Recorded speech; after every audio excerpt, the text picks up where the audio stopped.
Pourquoi est-ce que je me retrouve toujours dans des relations où je suis humilié? Alors dans cette vidéo, on va essayer de comprendre les schémas derrière tout ça, les raisons derrière tout ça, et surtout de comprendre qu'est-ce que je peux faire pour me sortir de là. Donc c'est la troisième vidéo sur l'humiliation. J'ai fait la première vidéo sur qu'est-ce que l'humiliation, la deuxième vidéo sur pourquoi j'humilie, et cette vidéo sur pourquoi est-ce que je tombe toujours dans des relations où je suis humilié. Et ici, on va vraiment parler de répétition, où c'est arrivé plusieurs fois, ou dans le même type de relation, ça veut dire dans les relations amoureuses, ou ça m'arrive dans les relations amoureuses, les relations au travail, les relations amicales, ou etc., etc. Ça peut être dans des... Mais en tout cas, il y a une sorte de répétition. Et quand je rentre dans une répétition, ça signifie... Ça veut dire que ça a une signification pour mon inconscient. Même si c'est insupportable pour moi, même si j'en peux plus, même si j'en ai marre, mais si j'aime pas, le fait que j'aille à chaque fois vers ce type de relation, ça veut dire que ça a une signification. Et là, je voudrais t'expliquer un truc important. En réalité, ça veut dire que c'est ou confortable ou familier pour moi. Qu'est-ce que je veux dire par là? Ça veut dire que mon inconscient, il n'a pas la notion de bien ou de mal, de chouette ou pas chouette. Ce n'est pas des notions que mon inconscient comprend. Mon inconscient, il comprend des notions comme vie ou mort. Ça veut dire que lui, il est binaire, ou ça me maintient en vie, ou je peux mourir là-dedans. Et donc, je vais tout faire pour l'éviter, et je vais tout faire pour protéger mon humain de ça, en le remettant vers ce qui me paraît, moi, être une zone de sécurité. On parle souvent de zone de confort, mais l'inconscient, il est tellement binaire entre vie ou mort, donc c'est plus une zone de sécurité. Et donc, lui, il va chercher tout ce qui est familier. Familier, ça va faire partie de sa zone de sécurité. Et donc, dans ce qui est familier, il te laisse faire ce que tu veux. Dès que tu vas sortir de cette zone de sécurité, donc quelque chose qui n'est pas familier, il va tout faire pour te ramener dans cette zone de sécurité. Ce qui veut dire que si dans ta vie, tu as vécu l'humiliation, les coups, comment on dit, le fait d'être rabaissé, eh bien, quand ton inconscient, il va se rendre compte que là, il y a un groupe qui joue avec le même jeu, eh bien, pour lui, ça va être complètement OK de te mettre en relation avec ce groupe-là. Parce que c'est familier, parce qu'il connaît, parce qu'il sait que toi, tu connais aussi, et que dans ce milieu-là, tu vas survivre. Alors que si tout d'un coup, il y a un groupe où c'est que bienveillance, mon petit poney et tout ça, moi je connais pas ça. Moi je suis pas familier avec ça. Si je suis pas familier, c'est que ça peut être dangereux. Donc non. On va tout faire pour te sortir de là. Alors que consciemment, tu te dis merde, mais c'est pas ça que je veux. Mais malheureusement ou heureusement, on n'est pas dirigé par notre conscient, mais notre inconscient. Ça veut dire que tu dois vraiment comprendre cette notion pour te rendre compte de la raison pour laquelle tu te retrouves à chaque fois là-dedans, quoi. Et donc, tout ça va être connecté à un truc important, c'est notre identité. Notre identité, c'est notre place dans le groupe, notre place dans la vie. Et donc,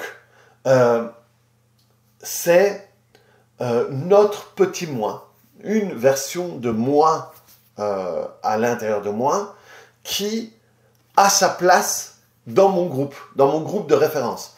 Mon groupe de référence, c'est mes éducateurs. La plupart du temps, ça va être ma famille. Et donc, il y a une version de moi qui a sa place là-dedans. J'ai la place du dernier, j'ai la place du rejeté, j'ai la place du chouchou, j'ai la place du si. Voilà, moi j'étais le petit dernier et j'étais le petit chouchou.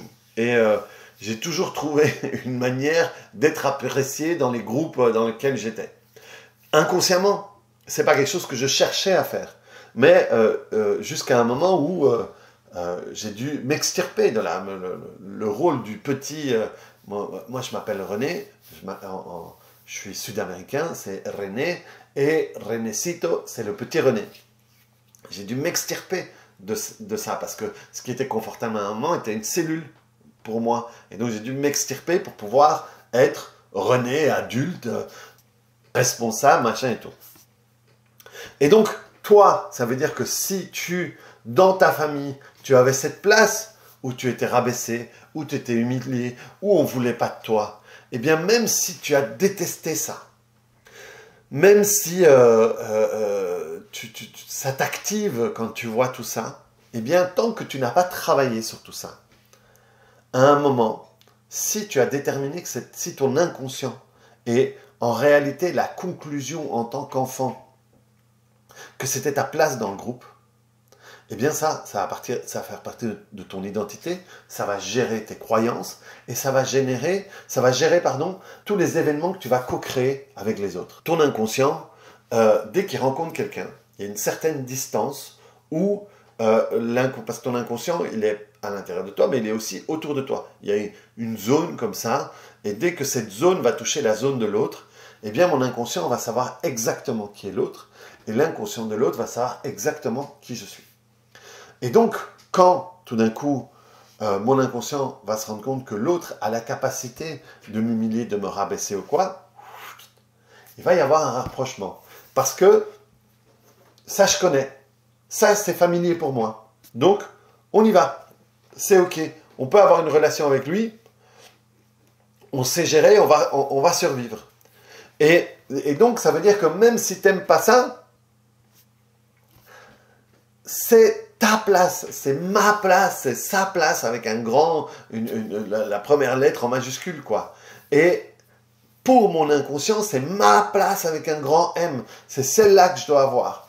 Et donc, tu peux lutter tant que tu veux, mais tant que tu n'abandonnes pas cette place en travaillant, tu vas rester dedans.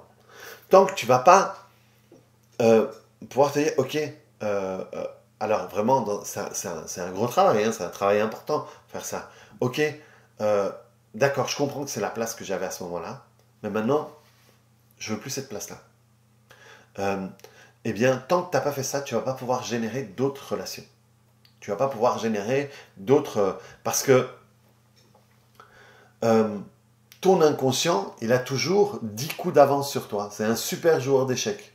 Et donc, il suffit d'un truc, et tout d'un coup, il y a un truc qui va amener un autre, qui va amener un autre, qui va amener un autre, et qui va faire que tu vas te retrouver exactement dans la situation que tu voulais éviter. Et donc, tant que tu ne vas pas pouvoir travailler là-dedans, tu ne vas pas pouvoir créer autre chose. Parce que, en réalité, tant que tu es dedans, tant que tu as cette identité de petit toi, tu dois comprendre que cette partie de toi, elle a plus peur d'être éjectée du groupe, d'être seule, que la douleur de l'humiliation est forte. Parce que la douleur de l'humiliation, comme ça vient avec, tu es habitué et tout ça. Mais ce qui fait extrêmement peur, c'est le fait d'être éjecté du groupe. Le fait d'être rejeté à jamais. Le fait d'être seul. Et de ne plus être voilà, mon nom de famille c'est un Zorilla, ça aurait été ne plus être un Zorilla par exemple. Et donc, ça c'est tellement fort, c'est tellement chargé, tu as tellement travaillé pour ça, que c'est une partie très importante à travailler pour pouvoir sortir de là. Et seulement quand tu vas sortir de là, tu vas pouvoir t'offrir ou te créer une autre place dans le groupe. Et recréer de nouveau des racines là-dedans. Et tout ça, finalement, le fait quand tu ne fais pas ce travail-là, et c'est un travail souvent qu'on fait tard, quoi, parce que ce n'est pas un truc qu'on capte tout de suite, eh bien, tout au long de notre vie, le fait de ne pas travailler ça, ça va avoir des impacts sur nous. L'humiliation, le fait de se faire humilier dans les relations, ça va avoir des impacts. Ça va avoir des impacts forcément sur ma confiance en moi, sur mon estime de soi, c'est pas difficile à comprendre, mais sur mon abondance, parce que forcément, si je vaux rien, si je suis nul, si je suis humilié, c'est compliqué de me dire que je vaux beaucoup d'argent et qu'on va payer cher pour moi. Forcément, ça va créer des relations, pour mon conscient, des relations de merde, objectivement des relations de merde, mais pour mon inconscient, des relations qui sont complètement alignées avec ce que je dois vivre, quoi. Ce qui va avec la confiance en soi, c'est de l'autoflagellation, hein. On s'auto-humilie, qu'est-ce que je suis nul de vivre ça, machin. Dans mes clients, j'ai des gens qui se disent des choses qui sont horribles, quoi. Et qui n'oseraient jamais, qui ne voudraient jamais dire à personne d'autre, mais pourtant qui se le disent.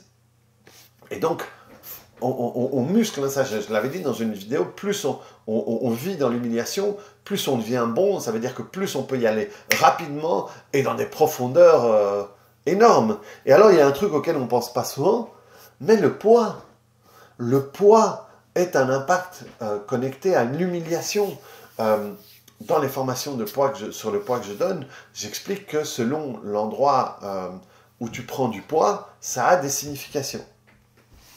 Et il y a une prise de poids où tu vas prendre des poids sur tout le corps avec des chairs plutôt flasques et tu vas avoir tendance à t'habiller en noir, en foncé, avec des trucs plutôt longs, pas de décolleté, des jupes longues ou des pantalons. Hein, vraiment, on va pas montrer de peau, on va pas mettre de décolleté, on va toujours essayer de tirer sur le t-shirt le plus possible. Eh bien ça, c'est souvent connecté à l'humiliation. À des événements où on a vécu, on a été humilié, on a été abusé d'une manière ou d'une autre, etc. Et donc, on va prendre du poids. Et là, il y a un engrenage, il y a un cercle vicieux qui se fait. Parce que je peux en avoir marre de ce poids, je veux vouloir perdre ce poids. Mais vu que ce poids, il est là, d'une certaine manière, pour me protéger, pour créer de la distance entre moi et les autres, entre moi et l'agression, finalement, entre moi et l'humiliation, eh bien, vu que je continue à aller dans des relations humiliantes, ou que je suis constamment, moi, en train de m'agresser et de m'humilier, je ne peux pas perdre ce poids, vu que ce poids, il est là pour me protéger. Mais tant que je m'agresse, même ou les autres le font, ou moi je le fais, ben, le poids, il ne peut pas partir, vu qu'il est là pour me protéger de ça. Et donc, tout ça, ça fait partie des impacts qu'on peut vivre si on ne règle pas tout ça. Et donc, justement, comment régler, comment se sortir de ça?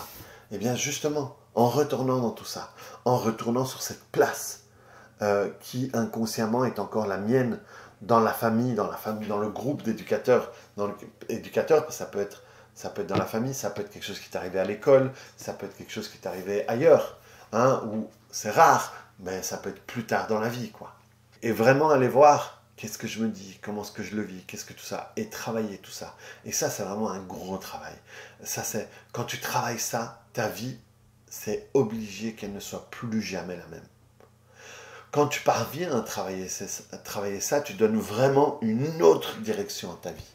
Tu vas faire des autres rencontres, tu vas aller vers d'autres travails même peut-être. Ton corps se transforme, et le fait de commencer à croire en toi, ça va t'ouvrir un autre horizon.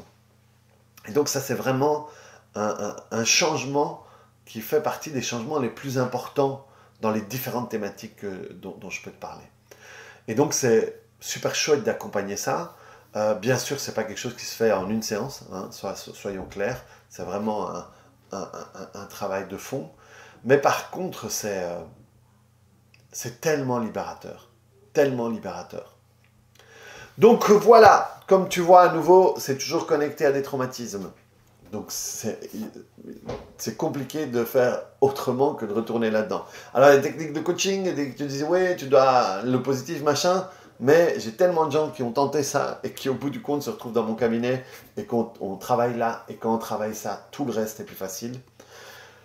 Si les traumatismes t'intéressent, à nouveau, en commentaire, il y a le lien vers mon groupe Facebook gratuit dédié au traumatisme qui s'appelle le portail vers la liberté, où tu vas trouver d'autres types de contenus comme celui-ci que je mets uniquement dans le groupe. Donc si ça t'a plu, clique sur le bouton j'aime, mets-moi des commentaires et on se retrouve la semaine prochaine avec d'autres vidéos. Salut!